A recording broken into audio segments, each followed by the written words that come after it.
तो ये बच्चों में यूज होने वाली एक प्रकार की रिकंस्टिट्यूटेड एंटीबायोटिक है। तो एंटीबायोटिक का मतलब क्या है? तो एंटीबायोटिक मतलब कि ऐसी दवाई के जो बैक्टीरिया के ग्रोथ को रोकती है या फिर बैक्टीरिया को किल करती है, ऐसी दवाई को एंटीबायोटिक बोलते हैं। तो एंटीबायोटिक दो प्रकार की होती है। एक होती है बैक्टीरियासिडल मतलब कि बैक्टीरिया को मारती है, और एक होती है बैक्टीरियोस्टेटिक मतलब कि बैक्टीरिया के ग्रोथ को प्रिवेंट करती है। तो ये जो एंटीबायोटिक है वो ऑगमेंटिन डीडीएस है।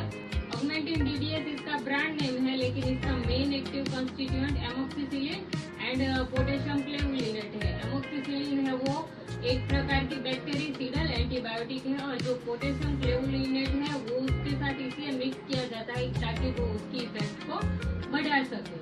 तो ये मेनली किस में यूज होता है कि जब भी कोल्ड कफ हो, फीवर हो, या फिर कोई प्रकार का आंख में इन्फेक्शन हो, स्किन में इन्फेक्शन हो, दांत में इन्फेक्शन हो, नोज में इन्फेक्शन हो, थ्रोट इन्फेक्शन हो, ऐसा कोई भी इन्फेक्शन हो, तो बहुत बार ऐसा होता है कि हम लोग अगर इन्फेक्शन हो या फिर कहीं पे दर्द हो, दांत में दर्द हो या फिर गले में दर्द हो या फिर फीवर हो, तो हम उसकी दवाई देते हैं। लेकिन जब तक हम एंटीबायोटिक नहीं यूज करेंगे तब तक वो दवाई की कोई इफेक्ट नहीं मिलेगी, क्योंकि बैक्टीरिया का ग्रोथ बढ़ता जाएगा और उसकी कोई इफेक्ट नहीं आएगी। जितनी देर तक हम वो दवाई लेंगे उतनी देर तक ठीक रहेगा, लेकिन वो फिर लंबे समय तक चलेगा। तो जब हम एंटीबायोटिक देना शुरू करते हैं तो बैक्टीरिया का ग्रोथ या तो रुक जाता है या फिर बैक्टीरिया मर जाते हैं। तो उस वजह से धीरे धीरे इन्फेक्शन है वो कम होने लगता है और वो जल्दी से रिकवर होने लगता है।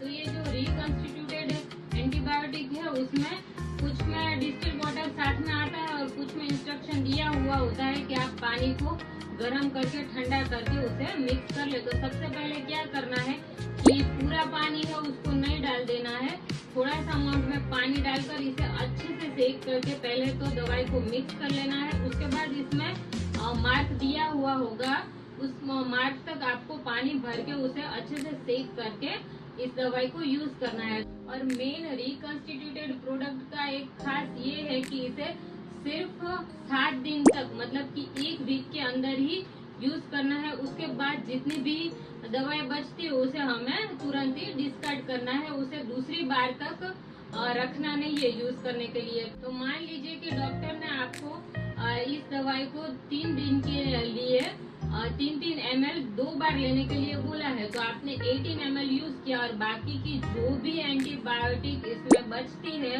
उसको दूसरी बार यूज करने के लिए नहीं रखना है, उसे तुरंत ही डिस्कार्ड करना है, क्योंकि ये तुरंत खराब होने लगती है विदिन 1 वीक मतलब कि 7 दिन के अंदर ही इसको यूज करना है। बाकी का जो भी बचे उसे तुरंत ही डिस्कार्ड करना है, क्योंकि उसमें माइक्रो ऑर्गेनिज्म का ग्रोथ होने लगता है, दवाई खराब हो जाती है और ये फायदा तो नहीं करती लेकिन नुकसान जरूर करती है। तो उसे तुरंत ही डिस्कार्ड करें और दूसरी बार इसे बिल्कुल भी यूज ना करें। तो बच्चों में जब भी ये दी जाती है तो एक कॉमन साइड इफेक्ट देखने को मिलती है कि स्टमक डिस्कम्फर्ट होता है और डायरिया होने लगता है। तो डॉक्टर इसके साथ स्पोरलेक लेने की एडवाइस देते हैं। तो जब भी आप इसे यूज करें तो उसके साथ बच्चों को स्पोरलेक जरूर से पिलाएं। तो आज के लिए इतना ही, मिलते हैं नेक्स्ट वीडियो में नेक्स्ट टॉपिक के साथ। Thank you.